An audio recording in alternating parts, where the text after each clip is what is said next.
em Londres. O meu irmão mais novo estava em Londres quando os marcianos chegaram a Woking. Era estudante de medicina, preparava-se para um exame próximo e não ouvira nada acerca da chegada deles até a manhã de domingo. Os jornais matutinos deste dia traziam, além de grandes artigos especiais sobre o planeta Marte, a vida nos planetas, etc., um informe curto e vago que chocava pelo seu laconismo. Os marcianos, alarmados pela aproximação de grande multidão, tinham morto um certo número de pessoas com uma arma de fogo rápida. Tal era a versão dos acontecimentos. O informe concluía com as seguintes palavras: embora pareçam formidáveis, os marcianos não se moveram do fosso onde caíram e, certamente, são incapazes de o fazer. Isto deve-se, provavelmente, à maior força relativa da energia gravitacional da Terra. O redator-chefe assinava o último texto, no qual se mostrava muito otimista. Como é natural, todos os estudantes da superlotada aula de biologia, a qual o meu irmão assistiu nesse dia, achavam-se intensamente interessados, no entanto, não havia indícios de alguma excitação incomum nas ruas. Os jornais da tarde traziam notícias fragmentárias encimadas por grandes cabeçalhos. Até às 8 horas, além dos movimentos das tropas em redor do baldio, e do incêndio dos pinhais entre Woking e Weybridge, nada mencionavam de especial. Então, o Street James Gazette, numa edição extra especial, anunciou o simples fato da interrupção de comunicações telegráficas. Isto devia-se, provavelmente, à queda de pinheiros queimados sobre a linha. Nessa noite, nada mais se soube acerca da batalha, foi nessa noite que fiz a viagem de ida e volta a Leatherhead. O meu irmão não estava preocupado a nosso respeito, pois sabia, através dos jornais, que o cilindro se encontrava a umas boas 2 milhas de distância da minha casa. Planejava ir ter comigo, a fim de, disse ele, ver as coisas antes de serem mortas. Cerca das 4 horas despachou um telegrama, que nunca recebi, e passou a noite num musical. Também em Londres houve trovoada na noite de sábado. O meu irmão dirigiu-se à estação de Waterloo. Na plataforma de onde parte habitualmente o comboio da meia-noite foi informado, depois de algum tempo de espera, que não havia comboios para Woking devido a ter se verificado um acidente. Não especificaram a natureza do acidente, as autoridades da estrada de ferro ainda não sabiam, de certo, o que se passava na realidade. Gerou-se pouca agitação na estação quando os funcionários, desconhecendo que acontecera algo mais do que um desastre entre Byfleet e o entroncamento de Woking, desviaram os comboios para Verdina-Water ou Guildford. Estavam atarefados em fazer os preparativos necessários para alterar a rota das excursões das ligas de domingo de Southampton e Portsmouth. Um repórter da vida noturna, confundindo o meu irmão com o chefe do tráfego, com quem parece ter uma ligeira semelhança, tentou entrevistá-lo. Poucas pessoas, com exceção dos funcionários da via férrea, relacionaram o desastre com os marcianos. No outro relato destes acontecimentos, li que, na manhã de domingo, Londres inteira estava chocada pelas notícias provindas de Woking. Como é natural, nada justificava aquela frase extravagante. Muitos londrinos não ouviram dizer nada acerca dos marcianos até ao pânico da manhã de segunda-feira. Esses precisaram de algum tempo para compreender o real significado dos apressados telegramas dos jornais de domingo. A maioria dos habitantes de Londres não lê os jornais de domingo. Além disso, o hábito de segurança pessoal está tão profundamente arraigado no espírito do londrino, e são tão habituais as notícias assustadoras dos jornais, que podiam ler sem qualquer espécie de receio. Na noite passada, cerca das 7 horas, os marcianos saíram do cilindro e, protegidos por uma couraça de escudos metálicos, destruíram completamente a estação de Woking e as casas vizinhas, e massacraram um batalhão inteiro do regimento de Cardigan. Não se conhecem pormenores. As Maxim revelaram-se inteiramente inúteis contra a sua couraça, inutilizaram as peças de campanha. Avançam para Chertsey os sardos a cavalo. Parece que os marcianos se dirigem lentamente em direção a Chertsey ou Windsor. Reina grande ansiedade em West Surrey, e estão erguendo fortificações para deter o avanço para Londres. Era desta maneira que o Sun de domingo relatava a situação, e um breve artigo, notável e arguto, no Refari, comparava os acontecimentos às consequências que adviriam a uma aldeia onde se abandonasse um grupo de feras. Em Londres, ninguém conhecia ao certo a natureza dos marcianos couraçados, e reinava ainda uma ideia fixa de que estes monstros fossem lentos, rastejar, arrastar-se penosamente, eram expressões transcritas em quase todos os relatos mais recentes. Nenhum dos telegramas poderia ter sido redigido por uma testemunha visual do avanço dos marcianos. Os jornais de domingo publicaram novas edições à medida que chegavam as notícias, algumas vezes mesmo na sua falta. No entanto, não houve praticamente mais nada a dizer às pessoas até uma hora adiantada da tarde, quando as autoridades deram às agências de informações as notícias que detinham na sua posse. Declarava-se que as pessoas de Walton e de Weybridge, e de todo o distrito, se precipitavam ao longo das estradas a caminho de Londres. E era tudo.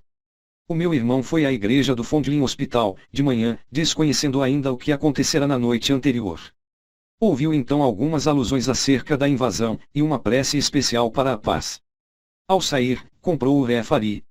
Ficou alarmado com as suas notícias e foi de novo à estação de Waterloo para saber se as comunicações tinham sido restabelecidas.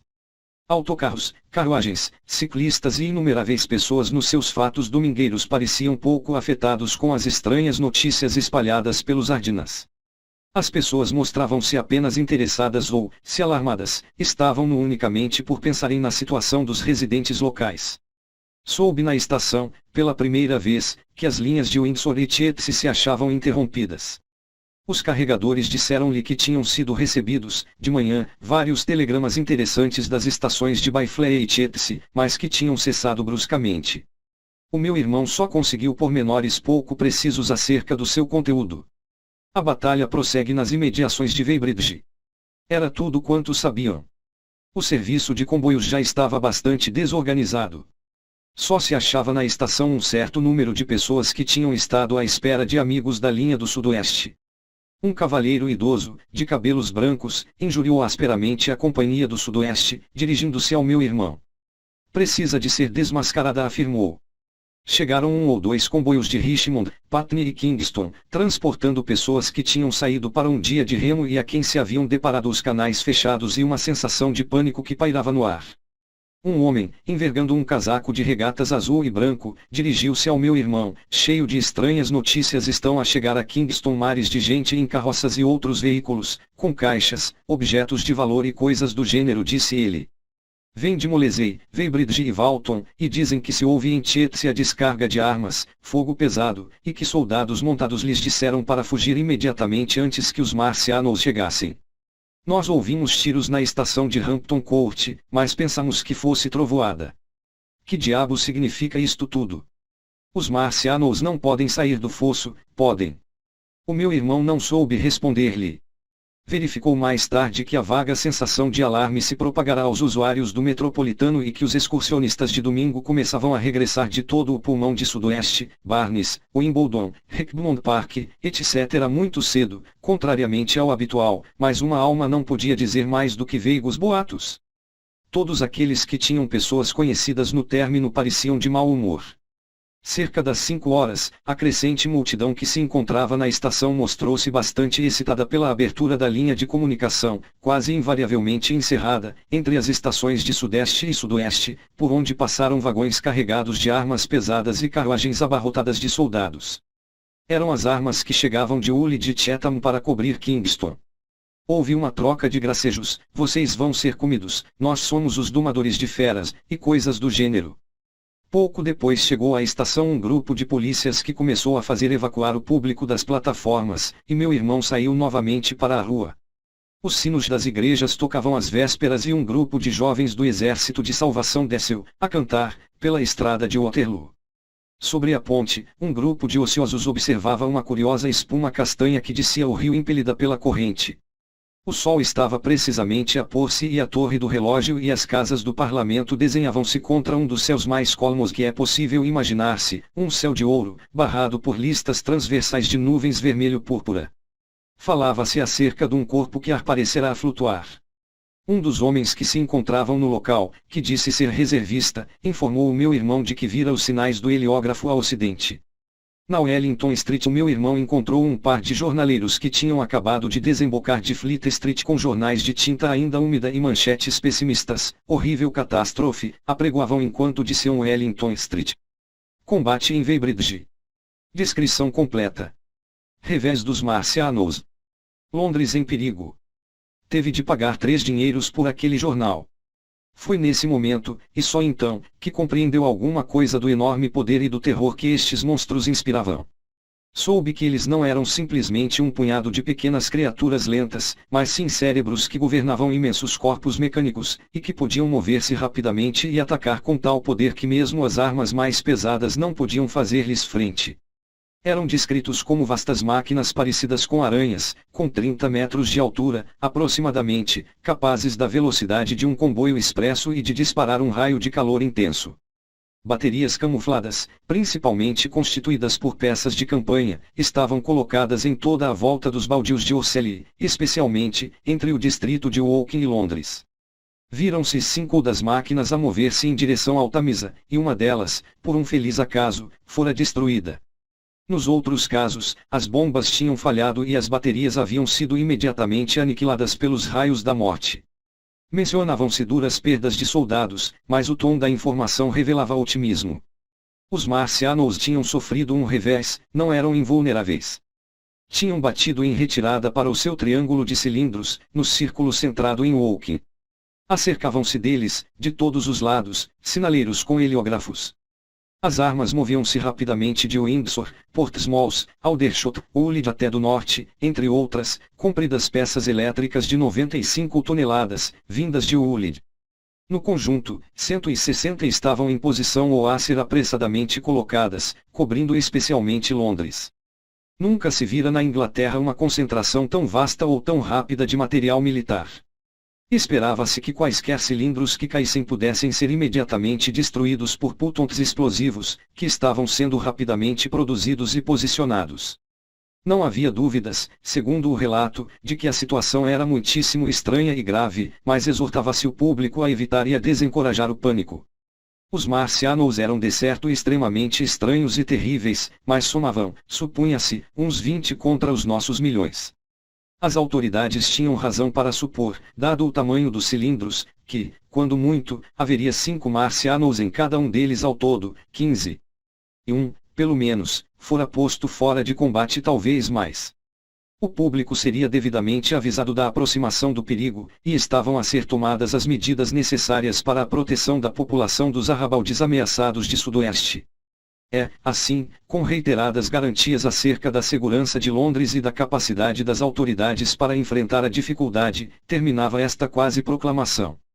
Isto fora impresso em enormes caracteres, tão recentes que ainda estavam úmidos, e não houvera tempo para acrescentar uma palavra de comentário. O meu irmão disse que era curioso ver como o conteúdo habitual do jornal fora impiedosamente cortado e retirado para lhe dar lugar. Ao longo de toda a Wellington Street viam-se as pessoas a agitar as folhas cor-de-rosa e a lê-las, os trem tornara-se bruscamente ruidoso com as vozes de um exército de pregoeiros que seguiam estes pioneiros. Os homens saíam a correr dos autocarros para se apossarem de algum exemplar. Não havia dúvidas de que estas notícias excitavam intensamente toda a gente, fosse qual fosse a apatia que tivesse revelado anteriormente.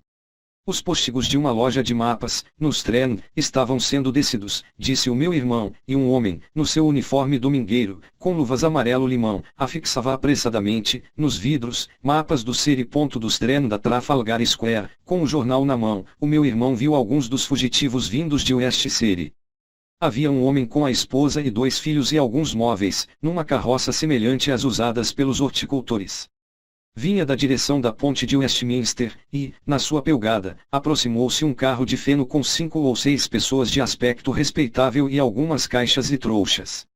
Os rostos destas pessoas estavam macilentos, e a sua aparência contrastava claramente com o aspecto festivo das pessoas nos automóveis. Dos cupês, indivíduos elegantemente vestidos espreitavam-nos através das janelas. Pararam na Square, como se estivessem indecisos acerca do caminho a tomar, e voltaram, por fim, para leste, atravessando os trem. Atrás deles, a uma certa distância, vinha um homem em roupa de trabalho, montado num daqueles triciclos antiquados que tem uma pequena roda dianteira. Tinha o rosto sujo e pálido. O meu irmão encaminhou-se para Vitória e encontrou outro grupo de pessoas com o mesmo aspecto. Tinha uma vaga ideia de que poderia saber, através delas, alguma coisa a meu respeito. Notou um número incomum de policiais organizando o trânsito. Alguns dos refugiados trocavam informações com as pessoas dos autocarros. Um deles afirmava que vira os marcianos. Calderas em cima de andas, digo-lhes, caminhando como se fossem homens. A maioria deles mostrava-se excitada e animada pela sua estranha aventura. A seguir a vitória, as cervejarias estavam a fazer um bom negócio com estes recém-chegados. Havia grupos de pessoas, em todas as esquinas, a ler jornais, a conversar entusiasmadas, ou a fitar os visitantes incomuns de domingo. O seu número parecia aumentar à medida que a noite se adiantava, até que, por fim, disse o meu irmão, as avenidas faziam lembrar Epsom High Street um dia de corridas de cavalos. Ele dirigiu-se a alguns destes fugitivos e recebeu respostas pouco satisfatórias da maioria deles. Ninguém lhe soube dar notícias de Woking, com exceção de um homem que lhe assegurou que Woking tinha sido inteiramente destruída na noite anterior. Venho de Byfleet, disse ele. Chegaram ali homens de bicicleta, de madrugada, e andaram de porta em porta a avisar-nos para fugirmos. Depois vieram soldados.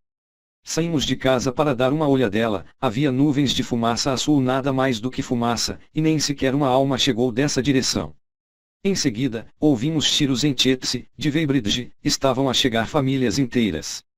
Então, fechei a porta e vim embora.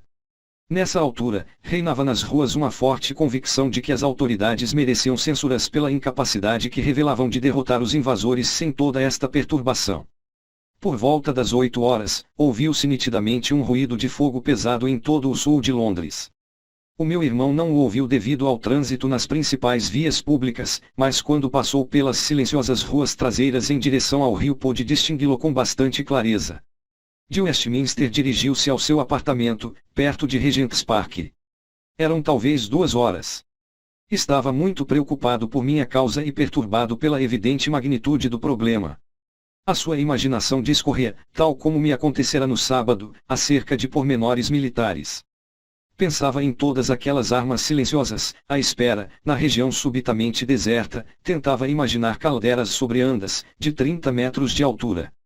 2 ou 3 carroças, carregadas de refugiados, passavam ao longo de Oxford Street, e várias por Marylebone Road, mas as notícias propagavam-se com tanta lentidão que Regent Street e Portland Place estavam cheias dos habituais passeantes das noites de domingo, embora conversassem em grupos, e, ao longo da orla de Regent's Park, havia muitos casais silenciosos, passeando, sob os dispersos lampiões de gás. Tudo decorria como habitualmente. A noite estava quente e calma, e um pouco abafada, o ruído de tiros continuava a ouvir-se, intermitentemente e, depois da meia-noite, viu-se o que pareciam serem lâminas de luz, Açou leu e releu o jornal, receando que me tivesse acontecido o pior. Estava inquieto e, depois de cear, saiu novamente de casa e vagueou sem destino. Regressou e tentou, em vão, concentrar-se no estudo das suas notas para exame. Deitou-se um pouco depois da meia-noite e foi despertado às primeiras horas de segunda-feira por um ruído de pancadas nas portas, um tropel de passos precipitados na rua, um tamborilar distante e o repicar de sinos. Estivera mergulhado em lúgubres pesadelos. No teto dançavam reflexos vermelhos. Durante alguns momentos ficou imóvel, atônito, perguntando-se se já era dia ou se o mundo enlouquecera. Em seguida, saltou da cama e correu até a janela. O quarto ficava numa mansarda. Quando deitou a cabeça de fora da janela, ouviu uma dezena de ecos do ruído do correr da vidraça e viu assomarem pessoas em todas as espécies de trajos de noite. Gritavam-se perguntas. Estão se aproximando. Berrava um polícia, batendo a uma porta. Os marcianos estão se aproximando. E corria para a porta da casa vizinha. O ruído do tamborilar e do toque de trombetas provinha dos quartéis de Albany Street e todas as igrejas ao alcance do ouvido atarefavam-se a matar o sono com um veemente e desordenado toque de sinais a rebate. Ouvia-se o ruído de portas a abrir-se e, janela após janela, as casas defronte saíam da escuridão para uma claridade amarelada. Uma carruagem fechada subiu a galope à rua, irrompendo brusca e ruidosamente da esquina, passando sob a janela num tumulto de rodas que morreu lentamente na distância. Na pegada deste veículo surgiram 2 cupês, os precursores de uma longa procissão de veículos, a maioria dos quais se dirigia para a estação de Chalk Farm, em vez de descer a rampa para Euston. Na estação de Chalk Farm estavam a ser carregados os comboios especiais para o noroeste. Durante um longo momento, meu irmão ficou à janela, completamente atônito, observando os polícias a bater às portas e a transmitir a sua incompreensível mensagem. Em seguida, atrás dele, a porta abriu-se e entrou o homem que morava do outro lado do patamar. Só tinha vestido uma camisa, calças e chinelos, os suspensórios caíam-lhe da cintura e tinha o cabelo revolto. Que diabo é aquilo? Perguntou. Um incêndio. Que raio de algazarra? Debruçaram-se ambos à janela, esforçando-se por ouvir o que os polícias estavam a gritar. Surgiam pessoas das ruas da vizinhança e formavam grupos nas esquinas, conversando. Que diabo se passa? Exclamou o colega de hospedagem do meu irmão. O meu irmão respondeu-lhe vagamente e começou a vestir-se. À medida que se vestia, corria à janela para não perder nada da excitação crescente. Nesse momento, apareceram alguns homens vendendo, desusadamente cedo, alguns jornais. Apregoavam, Londres em perigo de destruição. As defesas de Kingston e Richmond foram forçadas. Horríveis massacres no Vale do Tamisa. Por toda a parte nos quartos dos pisos inferiores, nas casas de ambos os lados da avenida, por trás, no Parque Terras e numa centena de outras ruas dessa parte de Marylebone, e no distrito de Westbourne Park e em Street Pancras, e para oeste e norte, em Kilburn, Street Joshwood e Hampstead, e para leste, em Shoreditch, Igbury, Aggeston e Austin e, sem dúvida, através de toda a vastidão de Londres desde Ealing até Stagham, as pessoas esfregavam os olhos e abriam as janelas para olhar para fora e fazer perguntas sem nexo, vestiam-se apressadamente ao primeiro sopro do temporal de medo que se aproximava, fluindo através das ruas. Era a alvorada de um grande pânico. Londres, que se deitara, na noite de domingo, absorta e apática, acordava, às primeiras horas da manhã de segunda-feira, para uma profunda sensação de perigo. Como da janela não podia aperceber-se do que se estava a passar, o meu irmão desceu e saiu para a rua. Precisamente nesse momento, o céu, sobre os telhados das casas, era matizado de cor de rosa pela alvorada que nascia. As pessoas em fuga, a pé e em veículos, tornavam-se em cada momento mais numerosas. Fumaça negra! Gritavam todos, e de novo, fumaça negra! O contágio de um medo tão unânime era inevitável. Quando o meu irmão hesitava no degrau da porta, viu aproximarem-se outros jornaleiros, e comprou imediatamente um jornal. O homem corria com o resto, e vendia os jornais à medida que corria, por um shilling cada um. Era uma grotesca miscelânea de espírito de lucro e de pânico. O meu irmão leu no jornal a seguinte comunicação da catástrofe, assinada pelo comandante-chefe: os marcianos podem disparar enormes nuvens de uma fumaça negra e venenosa por intermédio de foguetes. Sufocaram as nossas baterias, destruíram Richmond, Kingston e Wimbledon, e avançando lentamente em direção a Londres, destruindo tudo à sua passagem. É impossível detê-los. Não existe salvação possível da fumaça negra senão uma fuga imediata. Era tudo, mas bastava. Toda a população da grande cidade de 6 milhões de habitantes se agitava, escapava e corria, começava a fluir em massa em direção ao norte. Fumaça negra! Gritavam as vozes. Fogo! Os sinos da igreja vizinha soavam desagradavelmente, uma carroça conduzida sem cuidado embateu e esmagou-se, entre gritos e pragas, contra o bebedouro ao cimo da rua. Nas casas, moviam-se fracas luzes amarelas de um lado para o outro, e alguns dos cupês passavam com as luzes ainda acesas, tremulando. E a alvorada ganhava mais brilho e claridade. Dos outros quartos, e a subir e a descer as escadas atrás dele, ouvia o tropel de passos. A dona da casa veio à porta, mal envolvida por um roupão e um chale. O marido seguia-a, falando com veemência. Quando meu irmão começou a compreender a importância de todas estas coisas, voltou apressadamente ao quarto, meteu nos bolsos todo o dinheiro que encontrou, cerca de 10 libras, na totalidade, e saiu de novo para a rua.